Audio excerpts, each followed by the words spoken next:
بزرگان محترم عزیز ساتھی، اس اجتماع میں بات آئی تھی کہ حضرت عبدالمطلب نے 7ویں دن حضور کا عقیقہ کیا اور اس کے بعد دودھ پلانے کا سلسلہ شروع ہوا۔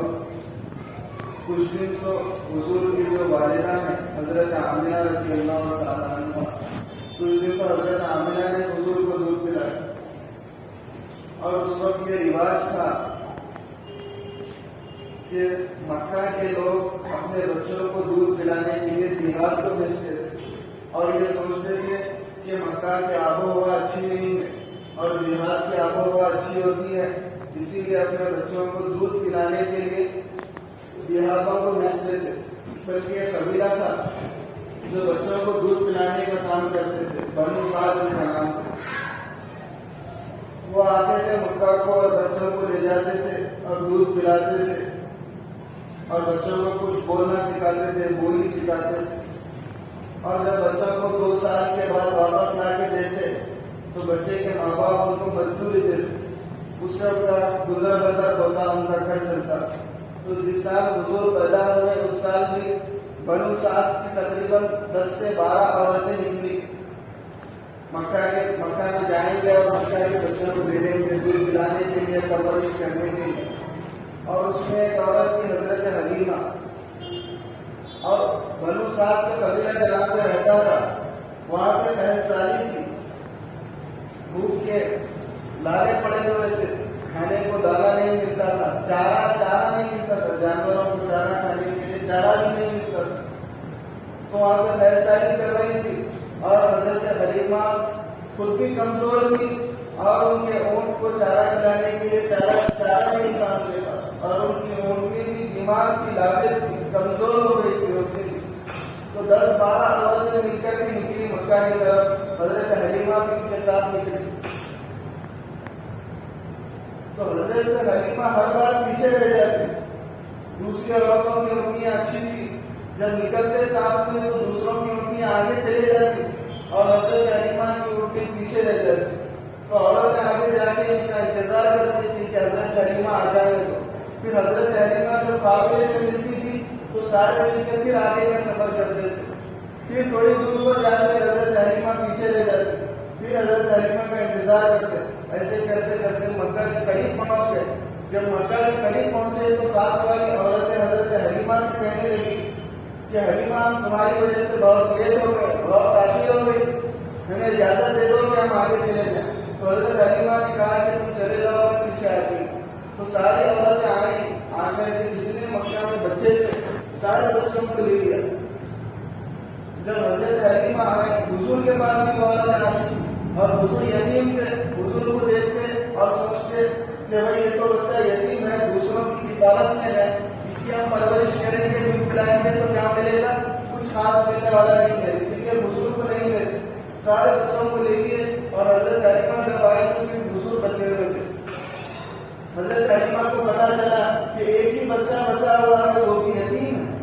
تو حضرت حلیمہ نے سوچی کہ یتیم ہے، اس سے ہمیں کیا کمائی ہوگی، لیکن حضرت حلیمہ کے دل میں خیال آیا کہ چلو بچے کے لیے پڑھتا ہے، دیکھ تو لیتے ہیں کہ بچہ کیسا ہے۔ حضرت حلیمہ حضور کے پاس آئی، حضور کے اوپر چادر ڈالی ہوئی تھی آمینہ، تو کہنے لگی کہ ایک مرتبہ بچے کا دیدار کرا دو، بچے کو دکھا دو۔ تو جیسے ہی چادر ہٹائے تو حضور مسکرائے، ایسی مسکراہٹ حضور کی تھی کہ حضرت حلیمہ فدا ہو گئی۔ حضرت حلیمہ اسی وقت کیل دے بیٹھی اور کہنے لگی کہ چاہے اس بچے سے کچھ ملے یا نہ ملے، ہم اس بچے کو لے کر جائیں۔ بلکہ جو دوسری عورتیں حضور کو چھوڑ کر جا رہی تھی، میرا دل اس بات کو گوارا نہیں کرتا، وہ عورتیں حضور کے لائق تھی نہیں، جن کی نظر دنیا پر ہو، مال پر ہو، ان کے گود میں حضور نہیں پڑ سکتے۔ ان کی نظر اللہ کے اوپر تھی، اللہ کے خزانوں پر ان کی نظر تھی۔ باوجود غریب ہونے کے جب بچے کے لیے حضور کے لیے تو کہنے لگے کہ گزر بسر ہمارا کیسا بھی ہوگا، اللہ ہماری حفاظت کرے گا، یہ بات انہوں نے کہی۔ تو جن کی نظر اللہ کے خزانے پر تھی، اللہ نے اپنے محبوب کو ان کے گود میں دیا اور ان کی پرورش میں دیا۔ حضرت حلیمہ لے کر کے باہر آئی، گوری کمزور اٹھنے پر ان کے شوہر حضرت حلیمہ کو بٹھائے، اٹھنے پر بٹھایا اور خود آگے بیٹھے۔ حضرت حلیمہ کے شوہر آگے بیٹھے اونٹنی اٹھنے کے لیے تیار نہیں ہے. تو حضرت حارث کے شوہر کا نام تھا حارث, اترے اونٹنی کو اٹھانے کے لیے. جیسے اونٹنی سے اترے تو اونٹنی کھڑی ہو گئی. پھر حضرت حارث بیٹھے چلنے کے لیے تو پھر اونٹنی بیٹھ گئی. تو حضرت حارث سمجھ گئے اور کہا کہ حلیمہ کو حضور کو لے کے ان کو کیا معلوم. انہوں نے کہا کہ ان کو محمد کو لے کر کے آگے بیٹھ جاؤ. تو جب حضرت حلیمہ کو آگے بٹھایا تو اونٹنی کھڑی ہو گئی. تو اللہ نے بتا دیا گویا کہ یہ بچہ کسی کے پیچھے رہنے کے لیے نہیں آیا, بلکہ ساری دنیا کے لوگوں کو اس کے پیچھے چلنا ہوگا اور ساری دنیا کے لوگوں کو اس کی غلامی کرنا ہوگا. یہ اللہ تعالیٰ حضور کے بچپن سے بتا رہا. اور اپنی کمزور بیمار تھی, جب بیٹھے اٹھی چلنے لگی, چلتی کیا دوڑنے لگی, ہواؤں سے بات کرنے لگی. اور دوسری عورتیں بچوں کو لے کر پہلے ہی نکل چکی تھی, کافی دور تک پہنچ چکی تھی. اور تھوڑی دیر میں یہ بیمار ہونے کے اندر اللہ نے ایسی جان ڈالی کہ اتنی تیز چلی کہ تھوڑی دیر میں ان کے برابر پہنچ گئی. تو سات بار عورتیں پوچھنے لگی کہ حلیمہ ہم کو رحم کر, آخر اتنی طاقتور اونٹنی کہاں سے لائی, کہ یہ وہی اونٹنی ہے جو آتے وقت تیرے پاس تھی. شک کرنے لگی اونٹنی کے اوپر, کیا تم نے اپنی اونٹ کو بدل لیا, اپنی سواری کو بدل لیا. تو حضرت حلیمہ کہنے لگی کہ میں نے سواری کو نہیں بدلی, بلکہ میرا سوال بدل گیا ہے. جس بچے کو تم چھوڑ کر آ گئے اس بچے کی یہ برکتیں ہیں, اس بچے کی برکت سے اللہ نے میرے جانور میں ایسی جان ڈال دی, ایسی طاقت ڈال دی کہ اللہ تعالیٰ نے اس کے اندر ایسا پاور ڈال دیا کہ تمہاری طاقت پر اونٹنیوں کا ایک مقابلہ یہ اونٹنی کر رہی. لے کر کے چلنے لگے. جب گھر کو پہنچ گئے حضرت حلیمہ تو ان کی کچھ بکریاں تھیں اور بھینس سالی کا زمانہ چل رہا تھا. تو جانوروں کے اندر دودھ نہیں آتا, جانوروں کے اندر دودھ نہیں ہوتا. لیکن جب حضور کو لے کر گھر پر پہنچے تو بکریوں کے گھروں میں دودھ لبالب بھرا ہوا ہے, دودھ سے تھن بھرے ہوئے ہیں, دودھ لبالب بھرا ہوا ہے تھنوں کے اندر. دیکھ کر حضرت حلیمہ اور ان کے شوہر دونوں پریشان ہو گئے. حضرت حلیمہ کے شوہر نے کہا کہ حلیمہ برتن لا. حضرت حلیمہ ایک برتن لائی, دو برتن لائی, بلکہ گھر کے سارے برتنوں سے دودھ بھر گیا, سارے برتنوں سے دودھ بھر گیا. پھر بھی دودھ ختم ہونے کا نام نہیں لے رہا. تو حضرت حلیمہ کے شوہر نے کہا کہ حلیمہ مجھے لگتا ہے کہ یہ بچہ کوئی معمولی بچہ نہیں ہے, اس بچے کی برکت سے اللہ تعالیٰ ہمارا پر نعمتوں کی بارش کرتا ہے. اور ڈیلی سارے بنو صاحب کی بکریاں جا کے چل کے آتی, جانور چل کے آتے, ان کے گھروں میں دودھ نہیں ہوتا. اور جب حضرت حلیمہ کی بکریاں آتی, جانور آتی, تو ان کے گھروں میں دودھ ہوتا, دودھ بہت زیادہ ہوتا اور تھن دودھ سے بھر جاتے تھے. تو بنو صاحب کی جو دوسری عورتیں تھیں وہ اپنے چروانوں کو کہنے لگی کہ تم اپنے جانوروں کو وہاں پر چلاؤ جہاں پر حلیمہ کے جانور چلتے ہیں. اور آخر کی اندھیروں کو یہ نہیں معلوم کہ جس بچے کو چھوڑ کر آئی تھی اس بچے کی برکت سے اللہ تعالیٰ یہ برکتیں دکھا رہے ہیں اور یہ نعمتوں کی بارش کر رہے ہیں. بہرحال اس وقت یہ معاملہ تھا کہ ہر 6 مہینے میں بچے کو ان کے ماں باپ کے پاس لے جاتے اور پلا کر کے واپس لے کے آتے, اور ایسے ہی سلسلہ چلتا رہا. اور 2 سال جب گزرنے پر آئے, 2 سال جب مکمل ہونے لگے تو حضرت حلیمہ کے دل میں توقع ہوگی کہ اب یہ بچہ چلے جائے گا تو میرے ساتھ جو معاملات ہو رہے ہیں وہ بھی ختم ہو جائیں گے. اب یہ بچہ چلے جائے گا تو میرے ساتھ جو اللہ کی نعمتیں پڑی ہے خصوصی معاملہ ہو رہا ہے یہ بھی ختم ہو جائے. تو ان کے دل میں خواہش ہوئی کہ کچھ اور بھی خوبصورت کو اپنے پاس رکھ لیں. 2 سال کی مدت پر حضرت آمنہ کے پاس لے کر تو گئی اور جا کر حضرت آمنہ سے کہنے لگی کہ آمنہ میری خواہش ہے کہ اور کچھ دن اپنے بچے کو میرے پاس رکھو اور میں پرورش کروں گی. تو حضرت آمنہ اس وقت کچھ بیماری پھیلی تھی مکہ میں, کچھ بیمار ہو رہے تھے لوگ, تو اس کو دیکھتے ہوئے حضرت آمنہ نے اجازت دے دی حضرت حلیمہ کو کہ حلیمہ تم کچھ اور دن اپنے پاس رکھو. دیکھو اللہ کا کرنا کیسا ہوا کہ پہلے بچے کو لینے تیار نہیں تھے اور جب لے لیے تو چھوڑنے تیار نہیں. لے کر کے حضرت حلیمہ گئے اور حضور حضرت حلیمہ کی پرورش میں پلنے لگے, کھلنے لگے. اور جب 4 سے 5 سال کی عمر حضور کی ہوئی تو حضور کھیلنے لگے. بچے جو ہے کھیلتے ہیں تو حضور باہر کھیلنے لگے. ایک اور رضائی بھائی تھے حضور کی جو دودھ پینے کے لیے پلنے کے لیے حضرت حلیمہ کے پاس آئے ہوئے تھے, تو ان کے ساتھ حضور باہر کھیل رہے تھے. اچانک جو ہے حضور زمین پر گر گئے, اچانک زمین پر گر گئے اور جبرائیل السلام آئے ان کے پاس, حضور کے پاس آئے. آ کر کے جو ہے سینہ جاگ کیا اور حضور کا دل نکالا. دل کو جو ہے زمزم کے پانی سے دھویا, دھو کر دل کے پیچھے کالا گوشت کا لوکڑا تھا اس کو نکال دیا اور نکال کے فرمایا کہ یہ شیطان کا حصہ میں ہم نے اس کو نکال دیا. اب آج کے بعد آپ کو شیطان پریشان نہیں کرے گا. اور دل کو رسی ڈال دیا. سارے لوگ دیکھ رہے تھے. حضرت حلیمہ کے پاس آ کے کہنے لگے کہ حلیمہ نوز باللہ محمد کو کسی نے قتل کر دیا. جا کر خبر. حضور زمین پر پڑے ہوئے تھے. ہوش آ گیا تھا حضور کو. حضرت حلیمہ گئی اور حضور کو اٹھائی اور پیار کرنے لگی اور سوچنے لگی کہ میں نے مدت سے زیادہ ان کو اپنے پاس رکھ لیا اور اپنی دودھ پلانے کی جو مدت تھی اس پر ایکسٹرا وقت میں نے لے کے حضور کو رکھا ہے. اگر اس حالت میں ان کو کچھ ہو گیا تو میں آمنہ کو کچھ جواب نہیں دے سکتی. اسی لیے حضرت حلیمہ اسی وقت فکر مند ہوئی اور حضور کو جو لے کر آ کر حضرت آمنہ کے حوالے کر دیا اور ان کی پرورش میں دے دیا اور اپنی ذمہ داری سے سبکدوش ہو گئی. حضور اپنی ماں کے ساتھ رہنے لگے. جب حضور کی عمر 6 سال کے قریب ہونے لگی تو حضرت آمنہ جو حضور کی والدہ تھی ان کے دل میں خیال آیا کہ حضور کو اپنے ننھال میں لے جایا جائے. جو ننھال تھا وہاں کے لوگوں میں لے جایا جائے, ملایا جائے اور اسی طریقے سے اپنے شوہر جو حضور کے والد ہیں ان کے خبر پر بھی حاصل کی جائے. اس مقصد سے حضرت آمنہ اور ام ایمن اور حضور تینوں مل کے مدینہ کا سفر کیے اور حضور کے ننھال میں گئے اور وہاں پر تقریباً 1 مہینے کی مدت گزاری اور وہاں پر رہے اور اپنے شوہر کے خبر پر بھی گئے حضرت آمنہ اور حضور کے والد کی خبر پر بھی گئے اور وہاں سے روانہ ہوئے تو حضرت آمنہ کی طبیعت خراب ہو گئی, بیمار ہونے لگی. چلتے چلتے پیدل سفر تھا. چلتے چلتے بیماری بڑھتے گئی اور جب مقام ابوا میں پہنچے, ایک پہاڑی علاقہ ہے, سنگلاف علاقہ ہے, پہاڑی علاقہ ہے, وہاں پر جو ہے طبیعت بہت زیادہ خراب ہو گئی اور اسی جگہ پر حضرت آمنہ کا انتقال ہو گیا. حضور کے جو والدہ ہیں حضرت آمنہ ان کا انتقال ہو گیا اور کچھ جانور چرانے والے آئے ہوئے تھے ان کو لے کر ام ایمن نے خبر کھو دی اور وہیں پر حضرت آمنہ کو دفن کر دیا اور سنجا کو جا کر حضور کو لے کر چلنے لگی ام ایمن.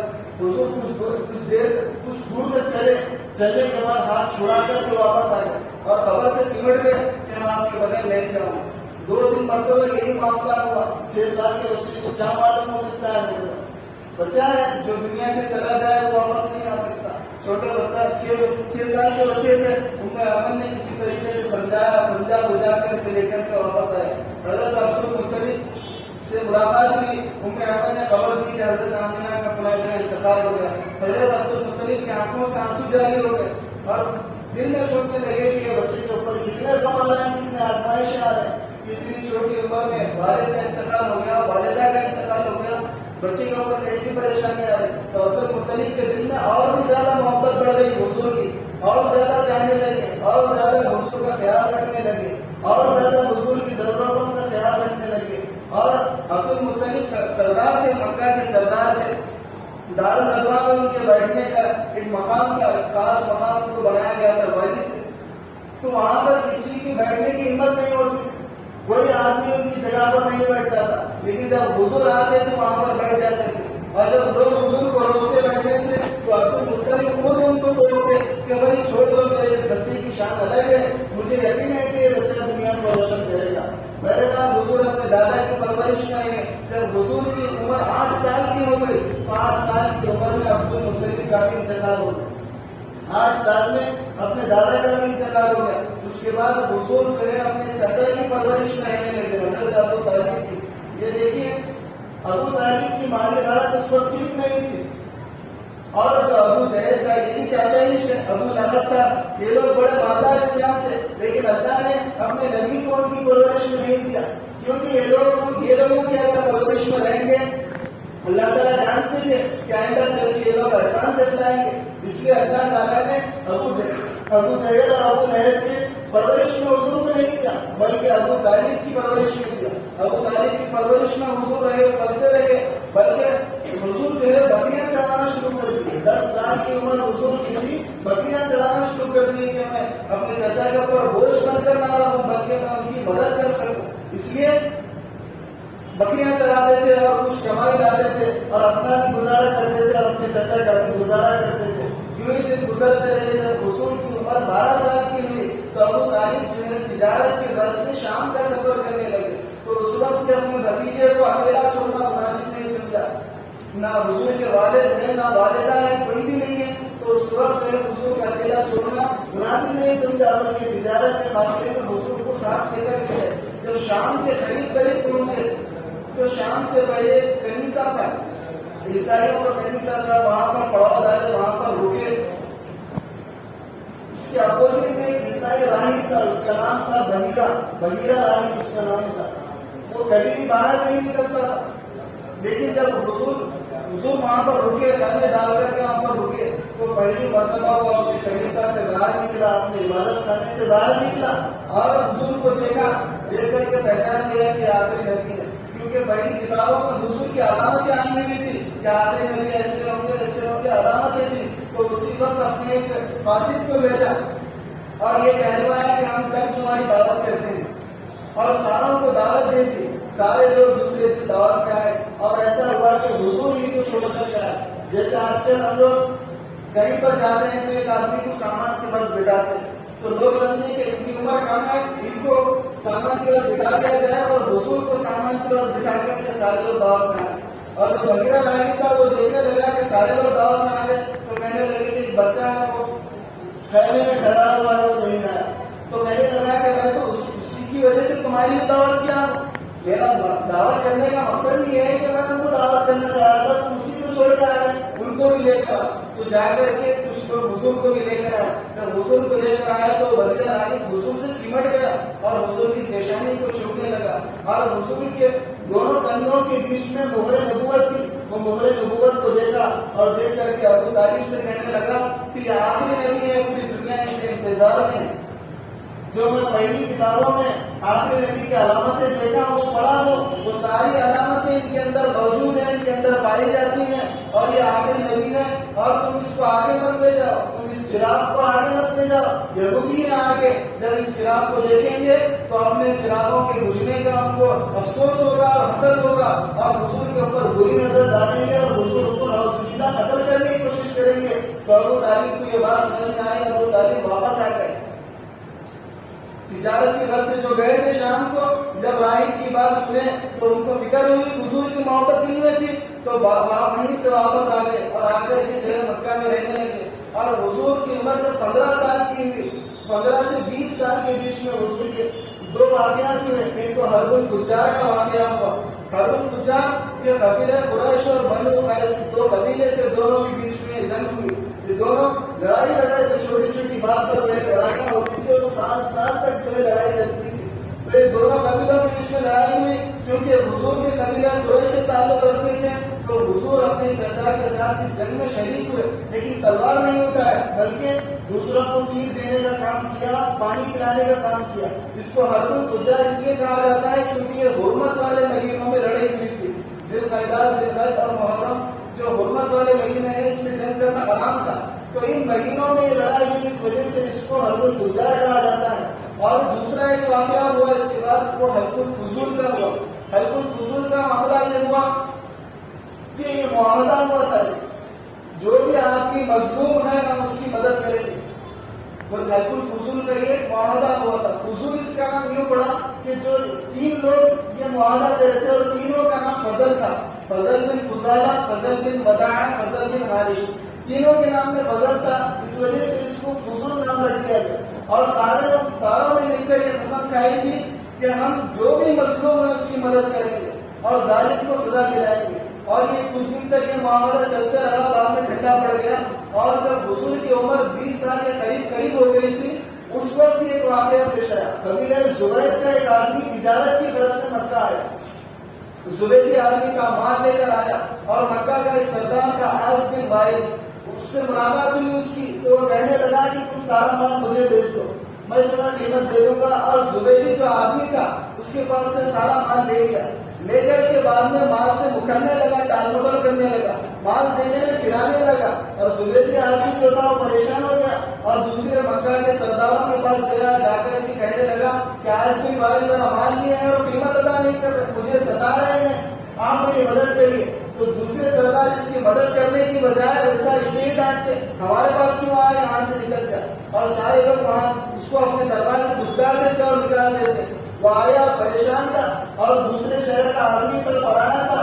تو ایک دن جبل ابو قبیس کے اوپر کھڑا ہو گیا، جہاں پر آج وہاں کے بادشاہ کا گھر بنا ہوا ہے، محل بنا ہوا ہے. جبل ابو قبیس کے اوپر کھڑا ہو گیا اور ندا لگانے لگا کہ اے مکہ والوں مظلوم کی مدد کرو، میں پڑھایا ہوں، دیہاتی آدمی ہوں، میرا مال کوئی لے لیا ہے اور پیسے ادا نہیں کر رہا۔ تو اس کی آواز سے سب سے پہلے زبیر بن عبد المطلب آئے اور آ کر کے سارے لوگوں کو جمع کیا، مکہ کے جو سردار تھے عبداللہ بن جدعان کے گھر میں جمع کیا، اور ساروں نے اور ایک مرتبہ جو پہلے حلف الفصول ہو چکا تھا، معاہدہ ہو چکا تھا اور اس کے اوپر عمل نہیں ہو رہا تھا، دوبارہ اس معاہدے کی تجدید کی اور حضور بھی اس معاہدے میں شامل تھے، اور ساروں نے یہ معاہدہ کیا، قسم کھائی کہ ہم مظلوم کی مدد کریں گے اور ظالم کو سزا دلائیں گے، مظلوم چاہے کوئی بھی ہو، اپنا آدمی ہو، اپنا دشمن ہو، یا اپنا پرایا آدمی ہو، یا شہر کے باہر والا آدمی ہو، کوئی بھی ہو، ہم اس کی مدد کریں گے اور ظالم کو سزا دلائیں گے۔ یہ معاہدہ حلف الفصول کا معاہدہ کا کہلایا جاتا ہے۔ اور حضور نے فرمایا کہ اگر کوئی مجھے 100 سور اونٹ بھی دے دے اور مجھ سے کہے کہ حلف الفصول کے معاہدے سے پیچھے ہٹ جاؤ، تو میں اونٹوں کو ٹھکرا دوں گا لیکن معاہدے سے پیچھے نہیں ہٹوں گا۔ اور حضور نے فرمایا اسلام کے آ جانے کے بعد بھی اگر کوئی مجھے ایسے معاہدے کی طرف دعوت دے گا تو اب بھی میں ایسے معاہدے کی طرف آگے بڑھوں گا اور ایسا معاہدہ کروں گا اور مظلوم کی مدد کرنے کے لیے میں ساتھ آؤں گا اور آگے بڑھوں گا۔ گویا کہ حضور نے مظلوموں کی مدد کرنے کی تعلیم دی، مظلوموں کی مدد کرنے کا سبب دیا اور مظلوموں کے ساتھ کھڑے ہونے کی حضور نے تعلیم دی اور ظالموں کے خلاف لڑنے کا اللہ کی نبی نے سبب دیا۔ بس اس کے آگے کے عملات ہوئے انشاءاللہ اگلا جمعہ بیان کیے جائیں گے۔ اللہ سے دعا ہے کہ اللہ تعالیٰ عمل کی توفیق عطا فرمائے۔ وآخر دعوانا الحمد للہ رب العالمین۔